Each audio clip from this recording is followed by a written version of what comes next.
नमस्कार, मैं मोहम्मद आसिफ और आप देख रहे हैं नेक्स्ट 9 न्यूज। घोसी उपचुनाव को लेकर समाजवादी पार्टी के नेता कार्यकर्ता तमाम लोग जान झोंक रहे हैं। किसी भी सूरत में हारना नहीं चाहते हैं। जिस तरीके से मैनपुरी जीता ठीक उसी तरीके से अब इस उपचुनाव में क्या होगा ये तो मुझे पता नहीं, लेकिन दो नेताओं के बीच में एक जंग छिड़ गई है, उसको समझने की ज़रूरत है, दरकार है। दरअसल समाजवादी पार्टी की तरफ से चचा शिवपाल इन दिनों आप जानते हैं कि बड़ी जिम्मेदारियों को निभा रहे हैं। वो चुनाव प्रचार कर भी रहे थे। हालांकि और भी बहुत सारे महिला विधायक और कार्यकर्ता भी हैं समाजवादी पार्टी के जो चुनाव प्रचार कर रही हैं, डोर टू डोर कैंपेन कर रही हैं। एक रागनी और उस दूसरी तरफ जो है काजल निषाद भी हैं, जो अच्छी प्रवक्ता भी हैं, बोलती भी हैं। और अगर बात करें वहीं रागिनी सोनकर की तो वो भी अच्छी प्रवक्ता। लेकिन इस बीच में चचा शिवपाल ने जो बातें कही है उसके बाद से केशव प्रसाद मौर्य का बयान भी आ गया, वो तो हम आपको सुनाएंगे। लेकिन उससे पहले चचा शिवपाल ने क्या कुछ कहा, क्या दावे ठोक रहे हैं, इसको समझने की जरूरत है। जरा गौर से सुनिए क्या कुछ कह रहे हैं। किया जा रहा है, उनके साथ मीट बनाया जा रहा है, क्या कहेंगे सर इसको लेकर? पूरे हिंदुस्तान के लोग को नीतीश कुमार ने संगठित किया, उन्होंने मेहनत किए, देश भर के जितने भी क्षेत्रीय पार्टी थे सबको बुलाए कि भाई भारतीय जनता पार्टी के विरोध में, मोदी के विरोध में हमको काम करना है।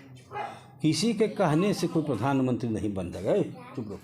किसी के कहने से कोई प्रधानमंत्री बन जाएगा। हम तो एक ही बात कहेंगे, लालू जी बेकबड़ों के मसीहा है, हम लोग कोई पुराने लीडर रह चुके हैं, हंसाने का काम करते हैं, बुलाने का काम करते हैं।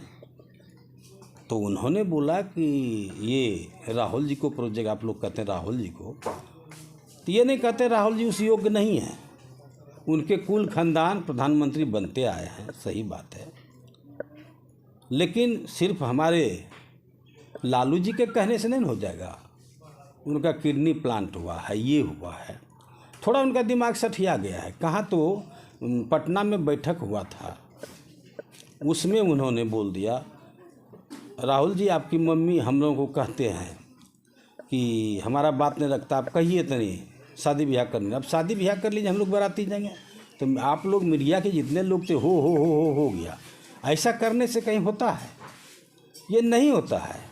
अभी बहुत चुनाव में टाइम है, क्या होगा नहीं होगा। मान लिए नीतीश कुमार को केजरीवाल, मान लिए सबको, मतलब कई स्टेट के लोगों ने मान लिया तो मान लिया। जो योग्य रहेंगे, उम्र का भी अंतराल है ना, कोई धड़फड़ी है कि राहुल जी को मानेगा देश ने तब ना। वो सब बात कहीं नहीं है। ये लालू जी ने तो मान लिया है कि हम तो एक ही बात बोले ना, थोड़ा उम्र आ गया, उम्र आने से बोलने का। अब दिखे थे ना अटल जी को, उनको गुम कर दिया गया। उम्र होने के बाद दिमाग लचर पचर हो जाता है। लालू जी तो राहुल गांधी को बिहारी मटन भी सिखा रहे बनाने के लिए। भाई बिहारी मटन क्या सिखाएंगे?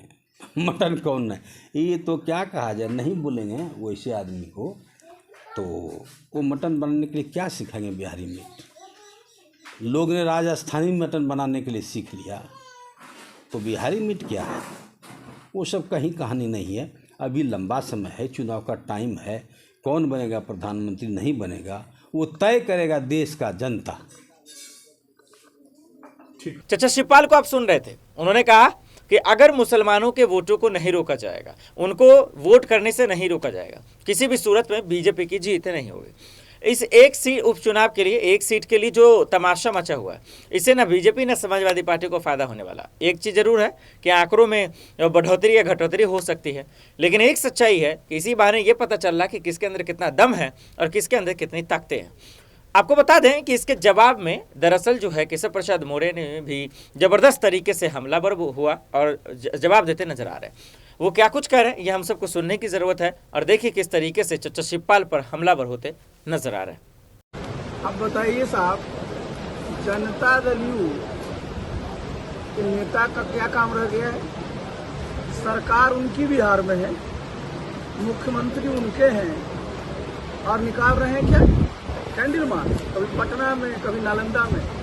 आप देखिए जरा क्या स्थिति है। अभी पूरे बिहार में सूखे की स्थिति है। नालंदा जिला में आप देख लीजिए, कितनी स्थिति खराब है, किसान किस प्रकार से तबाह है, और ये क्या कर रहे हैं, ये अपना सिर्फ और सिर्फ जो है वो जुलूस निकलवा रहे हैं। देखिए ये इसलिए निकाल रहे हैं कि लोग भुला जाएं कि नीतीश बाबू ने क्या क्या रखा है। बिहार कहीं भी उनके विकास के एजेंडे में नहीं है। आज आप देख रहे हैं ना, नीतीश बाबू एक सप्ताह में 1 दिन 2 दिन जो राष्ट्रीय अध्यक्ष हैं आरजेडी के, उनके यहाँ जाते रहते हैं। काम से मतलब नहीं रह गया। आपको लगेगा, हंसीएगा, लेकिन बड़ी दुखद है कि हमको तो लगता है कि नीतीश बाबू अब आजकल बिहार के मुख्यमंत्री तो है ही, साथ ही साथ आरजेडी के राष्ट्रीय अध्यक्ष के ओएसडी हो गए, और जा करके उनको रोज जो है क्या सलाह देते हैं साहब। एक तो पहले ही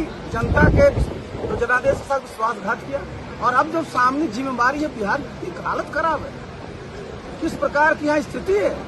और अब करते क्या, बाहर जाते हैं, आते हैं, फिर राष्ट्रीय अध्यक्ष जो आरजेडी के उनको आप रिपोर्ट करते हैं, रोज ही रिपोर्ट करते हैं। अरे बिहार की जनता को न बताइए कि कैसे जो ये सूखा है उससे निपटा जाएगा, किस प्रकार जो पानी की समस्या आगे होने जा रही है उससे निपटा जाएगा। इस पर नजर अपने कार्यकर्ताओं को लगाइए। बिहार में आप जो कर रहे हैं वो बिल्कुल ही ठीक नहीं। मंत्री श्रवण कुमार का एक वीडियो जो वायरल हुआ मस्जिद में, मंदिर में नमाज पढ़ाने का, इस पे आपका क्या कहना है? देखिए नीतीश बाबू के यहाँ एक से एक अच्छे अच्छे मंत्री हैं, उस पर मैं कुछ नहीं कहूँगा। देखिए अपना देश भारतवर्ष आज 140 करोड़ जिसकी आबादी है, और दुनिया में हम 5वीं अर्थव्यवस्था है। पूरे देश में सामाजिक सद्भाव है, सांप्रदायिक सौहार्द है। और क्या स्टेटमेंट जरा पूछिए, जो स्टेटमेंट दिए इनको पता है पूजा के बारे में और नमाज के बारे में, इबादत के बारे में पता है? कुछ नहीं पता है। मंत्री बन जाने से सिर्फ कुछ सब नहीं जान जाते हैं। देखिए क्या करना होता है, मंत्री का दायित्व क्या है, वो ग्राम विकास मंत्री है जी। जरा अपना मंत्रालय का जरा बताएं कि क्या हाल है अभी, पैसा वैसा है? कोई पैसा नहीं है, कोई काम नहीं है, और नहीं काम है अनाप शनाप बयान देना। तो जनता जब अभी आ रही है चुनाव 2024 का, बता देगी। ऑस्ट्रेलिया के द्वारा जो है सनातन धर्म को बताया गया डेंगू और मलेरिया। अब बताइए साहब, इस पर जिनकी इतनी कम सोच हो। अब देखिए इस देश का दुर्भाग्य, ये तो देखिए वंशवादी है। जो अभी मुख्यमंत्री हैं उनके पिताजी मुख्यमंत्री रहे, ये मुख्यमंत्री जी हैं, बेटा भी सोचेगा मैं मुख्यमंत्री बनूंगा। और सोच क्या है बताइए, किस प्रकार का बयान देते हैं लोग। इनकी पूरी मानसिकता सड़ी हुई, और ऐसी सड़ी हुई मानसिकता से क्या सोचते हैं, क्या किसी भी प्रदेश का, किसी भी देश का कैसे सुधार हो सकता है। इन दोनों को सुनने के बाद तो समझ में आ गया कि 2024 की तैयारी क्या है। जो भी नतीजे घोसी उपचुनाव को लेकर आए वो तो खैर आने वाले वक्त में पता चलेगा, लेकिन एक चीज़ हम आप सबको समझ में आ गई कि चचा शिवपाल की ताकतों की वजह से ये पता चल रहा है कि वो चचा भतीजे के साथ कितने खड़े। ये पता चल रहा है कि मुलायम सिंह यादव के इस दुनिया के जाने के बाद समाजवादी पार्टी की जिम्मेदारियों को कैसे निभा रहे हैं। ये भी पता चल रहा है कि जिस तरीके से उनके कार्यकर्ता नेता ग्राउंड पर है, इससे ये पता चल रहा है कि 2024 के चुनाव में कितना बड़ा ये लोग इम्पैक्ट डालेंगे। वहीं बीजेपी की तरफ से ज़्यादा बड़े चेहरे दिखते नजर नहीं आए, एक के अलावा जिसका मैंने जिक्र किया।